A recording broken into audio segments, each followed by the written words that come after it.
আমি যেটা বলছিলাম প্রথমে, বিভাজিত করার যে প্রক্রিয়া আছে রাজনৈতিকভাবে, এখানে এই ধরনের প্রশ্ন, মানে এই যে পোশাক এবং হচ্ছে চলাফেরা, বেসিক্যালি নারীদেরকে কেন্দ্র করে এই ধরনের প্রশ্ন উত্থাপন করে বা এই ধরনের বাতাবরণ, একটা তথ্যের বাতাবরণ তৈরি করে এমন ভাবে পোর্ট্রে করা হয় মনে হয় যেন এখানে নারীদের বিপক্ষে সকল মানুষ দাঁড়িয়ে আছে। কিন্তু এটা একটা ছোট্ট গোষ্ঠী। বরঞ্চ এই আসিয়ার যে ঘটনাটা আমরা দেখলাম, এটার মধ্য দিয়ে আমরা দেখেছি বাংলাদেশের বেশিরভাগ মানুষ বাংলাদেশের নারীদের নিরাপত্তার জন্য শঙ্কিত, বাংলাদেশের নিরাপত্তার জন্য, বাংলাদেশের নারীদের নিরাপত্তার জন্য সামাজিক বলয় কিভাবে তৈরি করতে হবে সেটার জন্য তারা কাজ করতে উদ্গ্রীব। আমরা বারবারই এই জায়গাগুলো দেখি, কিন্তু এই জায়গাগুলো আমরা একনলেজ না করে আমরা বরঞ্চ যেটা দেখি যে যেভাবে আসলে বিভাজিত করা যাবে সেই বক্তব্যগুলো আমরা বারবার এখানে তুলে আনা হয়।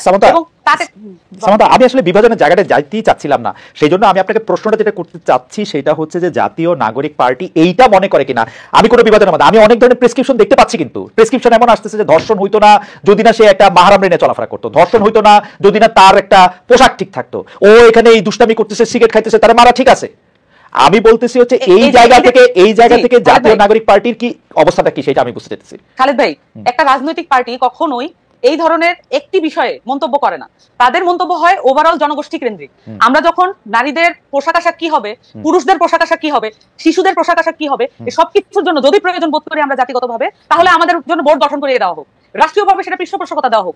আমরা তো এটা এইভাবে আর্গুমেন্ট করার বিষয় না, পার্টিগতভাবে আমরা মনে করি দায়িত্বশীলভাবে যে কোনো বিষয়ের আর্গুমেন্ট যদি হয় দায়িত্বশীলভাবে করা উচিত। এবং সেখানে আমরা আমার ব্যক্তিগত মতামত আমি কারো উপর চাপিয়ে দিতে পারি না। যারা এই বক্তব্যগুলো টুকরো টাকরা ভাবে দিচ্ছেন তারা বেশিরভাগই তাদের পার্সোনাল ফেসবুক অ্যাকাউন্ট ব্যবহার করে সেগুলো দিচ্ছেন। আমরা আমাদের জায়গা থেকে মনে করি যদি কোনো কিছুর বিষয়ে জাতীয় ঐক্যমত প্রয়োজন হয়, এটা শুধু পলিটিক্যাল ইস্যু হতে হবে নট নেসেসারিলি। যদি পোশাকের বিষয় আসেন, ধরেন যে পুরুষের পোশাক কি হবে, নারীদের পোশাক কি হবে, শিশুদের পোশাক কি হবে, এই বিষয়ে আমাদের একটি ন্যাশনাল কনসেনসাস আমরা ডেভেলপ করতে চাই, তাহলে এটা রাষ্ট্রীয় পর্যায়ে থেকে উদ্যোগ নেওয়া হোক। সেখানে অ্যানথ্রোপোলজিস্ট থেকে শুরু করে বায়োলজিস্ট এবং হচ্ছে যারা পোশাক ডিজাইনার আছে এবং যারা হচ্ছে আরো যারা গবেষক আছে সকলকে ইনক্লুড করা হোক। আসেন আমরা আলাপ করি কিভাবে বাংলাদেশের মানুষ পোশাক আশাক পরবে। সামান্তা, ব্যর্থতা মানে আমারই, আসলে আমি প্রশ্নটা বুঝতে পারতেছি না। আমি জানতে চাইতেছি জাতীয় নাগরিক পার্টির চোখে নারী আর পুরুষ দুইটা আলাদা অস্তিত্ব কিনা। ওকে, এটা একটা খুব গুরুত্বপূর্ণ কোশ্চেন। আমরা নাগরিক পার্টির পক্ষ থেকে আমরা বারবারই বলেছি যে আমরা মনে করি যে বাংলাদেশের নাগরিক মর্যাদা যদি নিয়ে আমরা কাজ করি এবং নাগরিক মর্যাদা নিশ্চিত করার ক্ষেত্রে নারী পুরুষ এবং তার পরিচয় যাই হোক, জনগোষ্ঠীর কিছু পরিচয় আছে, জাতিগোষ্ঠীর কিছু পরিচয় আছে, সেটা ছাপিয়ে গিয়ে আমাদের নাগরিক মর্যাদাকে গুরুত্ব সহকারে দেখতে হবে। যদিও এখন এমন বাস্তবতা আছে, আমরা মনে করি যে এখানে নারী সেল, নারী উইং, এটা করে যে ধরনের বিভাজন এখনো, এটার মধ্যে দিয়েও কিন্তু কিছুটা বিভাজন হয়, কিন্তু এখনো সেই বাস্তবতা আছে বাংলাদেশে, এখনো সেই বাস্তবতা আছে, নারীদের সেই ফিল্ডের বাস্তবতা আছে। এখন আমাদেরকে এই জায়গাগুলো অ্যাড্রেস করার জন্য কিছু স্পেশালাইজ উইং প্রয়োজন হয়, কিছু স্পেশালাইজ জায়গা প্রয়োজন হয়। আমরা যেটা বিশ্বাস করি যে আমাদের নাগরিক কমিটির পক্ষ থেকে যে আমরা এমন একটা বাংলাদেশ চাই যেখানে আমাদেরকে 25% উইমেন বা 33% উইমেন রাখতে হবে, এটা আমাদেরকে জোরপূর্বক আর বলতে না হোক। যে কোনো লিস্ট করার সময়, যে কোনো নিয়োগের লিস্ট, নারী ও পুরুষ জাতীয় নাগরিক পার্টির চোখে নারী ও পুরুষ সমান কিনা?